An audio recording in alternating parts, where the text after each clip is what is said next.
Hello and welcome to Kris Garage. Tonight I'm working on something that's not old, and yes, I look homeless, but Landrover has given me bother today. I was driving to work this morning and it decided to throw up a whole pile of error codes about low voltage and battery issues and all that nice stuff. So I think the alternator's away from reading the codes and stuff on it. So yes, time to get dug in and try and get an alternator fitted, I think. But first, there's something missing here. Something that I've been needing for quite a while. A workbench. Something to sit here, wheel about beside me that I can set all my stuff on, that it's not all over the car. Set my tools on, that it's not bouncing on a trailer, etc, etc. So yeah, let's do a bit of a quick DIY workbench from a bit of steel that I have lying about. Okay, so this off-cut of steel here is the remainder of the bench. I think it was too long, so I cut a bit off the end at one point. So yes, I've knocked up this frame sort of thing. It's just sitting there. Again, this isn't going to be a masterpiece. This is just a functional workbench. So I'll get this all put together, tacked up. 4 legs cut a meter each there, and get them welded on some sort of straight, and then yeah, I have braces and other stuff cut as well, but I'll see. I might not get them done tonight. Okay, so very quickly, just clamped into place there, and I needed to put another magnet in that corner to make sure that goes straight, and then I think that should be me ready to tack. Okay, so tack welded together. Now on this side, time to flip it around, clamp it up, magnets in the corners, straighten up, straight edges again, and weld up. So that is a bit more done. This end's all tacked up now. That's just sitting there. I've cut this brace here for a guide between the 2 legs up there, sort of thing, and I need to cut another one, but that goes between the legs there, so that should hopefully help get everything squared up and keep it a bit more steady at the feet. It's not like a newborn lamb trying to stand up. So yeah, I'll get these legs all tacked in upright first of all here, and then I'll try and get these tacked in, and I'll make sure everything's square, fully welded up, and that should be me. So flipped around, of 3 of the 4 legs sort of tacked into place. Starting to think about putting the wee braces across now. Try and get everything lined up. Again, not a perfect bench this by any stretch, but it'll have to do. All I'm using it for is to store tools on at the end of the day. So yeah, nearly there. I will probably prop this one up next to the back to make sure it's square that way. Then I'll put this leg in and try, yeah, do the rest.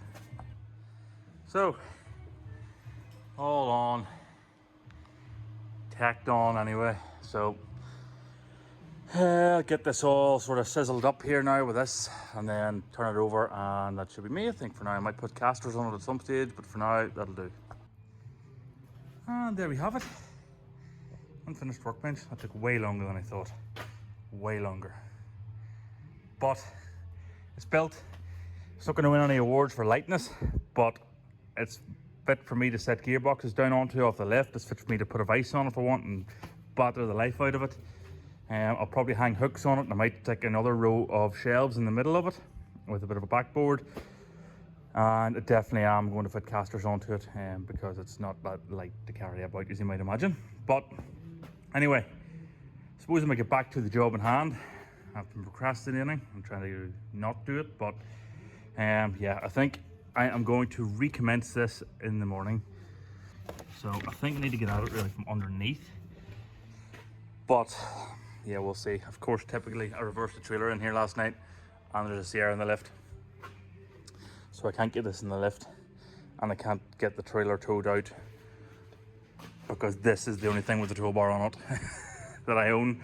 So I'm stuck doing it here, but I'm sure I'll get it done. Alternator, as I say, is here, it's arrived, and yeah, I don't think it looks too simple or too hard rather, from what I can see on the interwebs.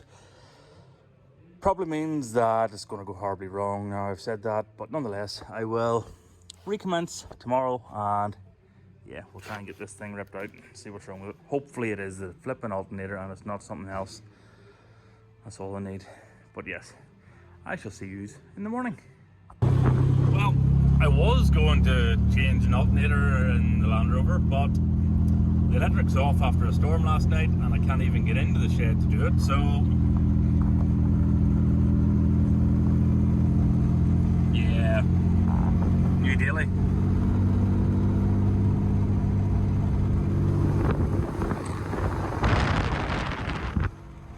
Definitely worse ways to spend your day, to be honest, driving about country lanes in one of these. Okay, so things have escalated. I have the arch liner all out, I have the 3 bolts out of the alternator, and I have the belt off, but can I get the electrical connector off? It's a 1-wire connector that should just be a wee clicky thing to pull off, but I cannot, for the life of me, get it off. So that's where I'm currently at. Access is limited, let's say. You can sort of see the alternator down in there. 3 bolts have come out not too bad, enough access to get at those. The battery terminal, the 13mm nut, was awkward to get at, and now this is even worse. I can feel it, I can get my hands on it, but I just can't get the pressure required to undo the stupid clip, and I don't want to break it either because I don't know where the wire goes in the loom, and it's not as handy as the Capri to fix. So yes, that's where I'm at. I'll try and get this out and then show you what it looks like on the floor. 3 hours later, it's out. Had to take some sort of a, I don't know what that is, PCV looking thing. It's attached to the air inlet anyway. It looks like a PCV valve. No idea. It was blocking the alternator coming out in the end, so ended up taking it out. Next step, try and squeeze this thing back in somehow, the way it came out. Good news is it looks to be the same, so at least that's something. So, alternator wasn't the problem. I got into it there after sorting it all out, and same exact thing was happening. So, a new code came up, however, so I went and googled it, and people then suggested to have a look at the earth strap. So I did, and it's broken. Of course it's broken literally on the far side of the chassis leg in there, on the starter housing someplace you can't get at. So I am running a new earth cable, yes it's red, don't care, from the chassis point where it goes on, here somewhere. That's the other bit there. That's going to go on to one of the alternator bolts that I can get at handy enough. So I'm gonna have butchered the end of the old cable that came off the red car, and I'm going to put a new end on it on this end, and hopefully that'll sort it. One new earth cable, even went to the trouble of heat shrinking it in earth coloured colours. So let's get this fitted and see if it helps. So that was a success. Earth strap fixed it, so I didn't actually need to put the alternator in, which is sickening, but nonetheless, at least it's done now. Peace of mind and all that. So yes, that's this wee job done, I think, and that was a little bit of a side episode away from the main projects, but hope you enjoyed it. Yeah, hope you enjoyed it. It is now 11:45 at night, so I have work in the morning. I'm gonna go. I will hopefully see you in the next one, which will be a transit episode, all being well, and yeah, we'll get properly stuck into it next. Bye.